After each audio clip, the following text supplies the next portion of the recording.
As a warning, picric acid is both toxic and explosive. Waste produced from this experiment will mostly be water with picric acid dissolved in it. This cannot be poured down the drain. Picric acid readily forms shock-sensitive explosive salts with many metals. Picric acid is mostly used as an explosive, but it does have some limited use in organic chemistry. Picric acid can be used to make ammonium picrate, also known as explosive D, which is an extremely useful and relatively safe high explosive. For this experiment, I used 5 grams of phenol, 10 milliliters of concentrated sulfuric acid, and 7 milliliters of concentrated nitric acid. Although I used phenol, you can also use 3.75 grams of salicylic acid or 3.2 grams of acetylsalicylic acid. 5 grams of phenol is added to a round bottom flask. To this is added 10 milliliters of concentrated sulfuric acid. The mixture is then stirred and heated at 100 degrees Celsius for 30 minutes. The reaction occurring at this point is shown on the left.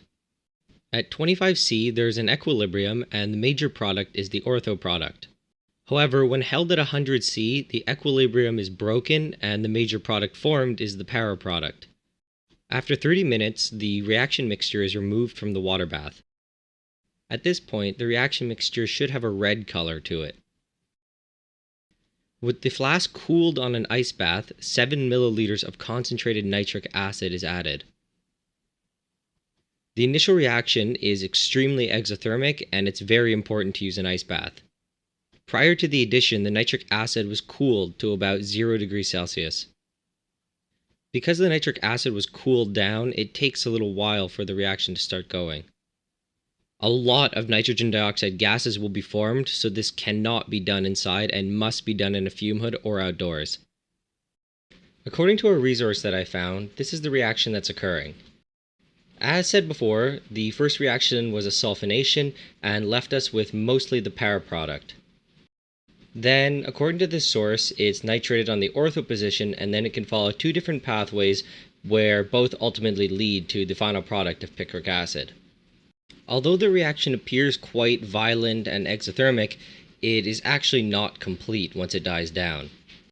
If we isolated our product after this point, we'd have mostly the mono and dinitrated product and not as much picric acid. We are going to need to heat up the solution a little bit to get the third nitro group onto the ring.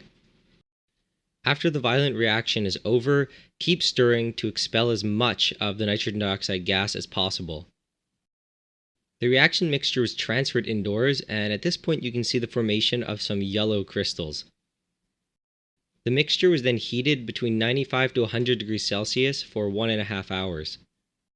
You'll notice that gradually the orange color disappears and the solution obtains a clear red color again. After 1.5 hours, it's placed on an ice bath and cooled to about 0 degrees Celsius. Then, about 60 milliliters of ice-cold water is added. This will cause the picric acid to precipitate from the solution and a very nice yellow color will arise.